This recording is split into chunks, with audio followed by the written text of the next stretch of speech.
Bismillahirrahmanirrahim. Assalamualaikum warahmatullahi wabarakatuh.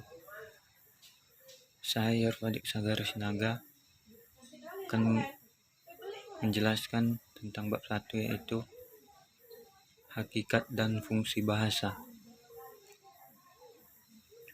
Langsung saja, hakikat bahasa.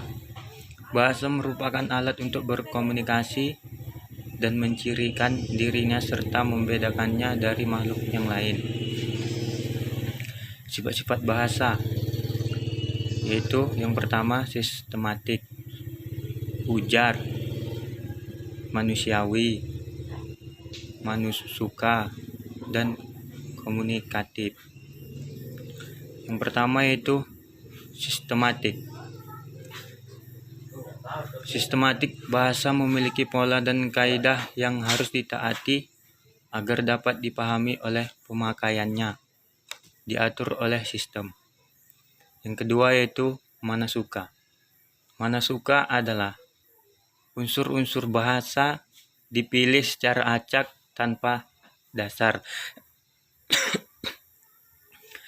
Yang ketiga yaitu ujar. Ujar adalah bentuk dasar bahasa adalah ujaran. Karena media bahasa yang terpenting adalah bunyi. Yang keempat yaitu manusiawi. Manusiawi bahasa berfungsi jika manusia yang memanfaatkannya. Yang kelima yaitu komunikatif.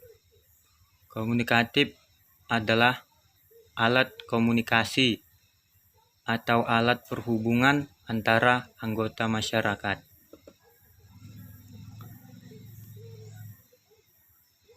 Fungsi bahasa. Menurut Santoso, informatif adalah menyampaikan informasi timbal balik antar anggota keluarga ataupun anggota-anggota masyarakat secara ekspresi diri, yaitu menyalurkan perasaan, sikap, gagasan, emosi, atau tekanan perasaan pembaca. Yang ketiga yaitu adaptasi dan integrasi, yaitu menyesuaikan dan membaurkan diri dengan masyarakat. Kemudian kontrol sosial, yaitu mempengaruhi sikap dan pendapat orang lain.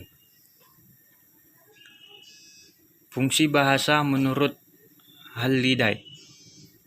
1. Instrumental atau memperoleh sesuatu. Yang kedua, regulatoris, yaitu mengendalikan perilaku orang lain. 3. Yaitu instruksional, yaitu berinteraksi dengan orang lain. Yang keempat, personal, yaitu berinteraksi dengan orang lain.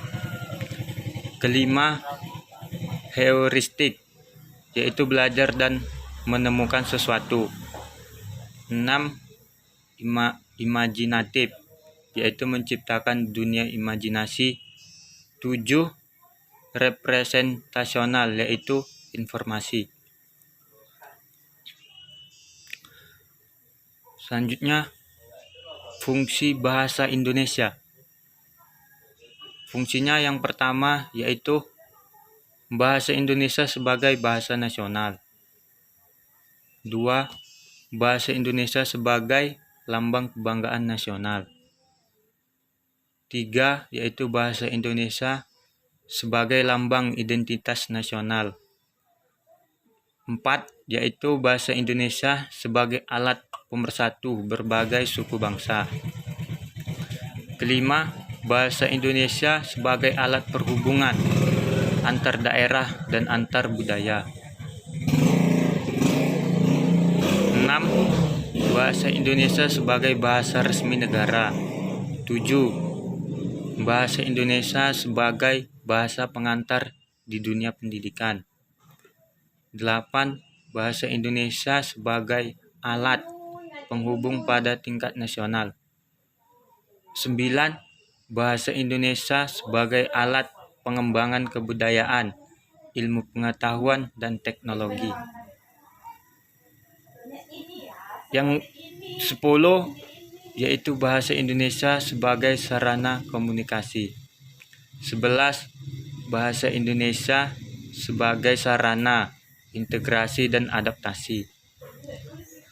Ke-12 yaitu bahasa Indonesia sebagai sarana kontrol sosial.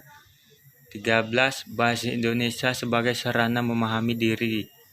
14. Bahasa Indonesia sebagai sarana ekspresi diri. Ke-15, bahasa Indonesia sebagai sarana memahami orang lain. Kemudian bahasa Indonesia sebagai sarana mengamati lingkungan sekitar. 17. Bahasa Indonesia sebagai sarana berpikir logis. Kemudian fungsi khusus bahasa Indonesia sebagai bahasa nasional sesuai kepentingan bahasa Indonesia. Pertama, yaitu bahasa resmi kenegaraan. 2. Bahasa pengantar dalam dunia pendidikan. 3. Bahasa resmi untuk kepentingan perencanaan dan pelaksanaan pembangunan nasional, serta kepentingan pemerintah.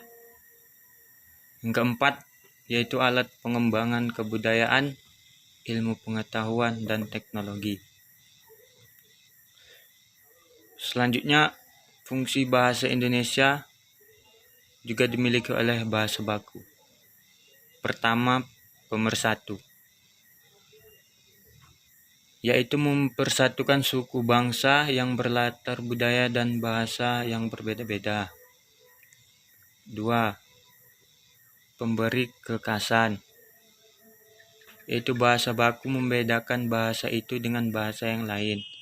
Ketiga, penambah kewibawaan, yaitu penggunaan bahasa baku akan menambah kewibawaan atau prestis. Yang keempat yaitu kerangka acuan, adalah bahasa baku merupakan kerangka acuan pemakaian bahasa.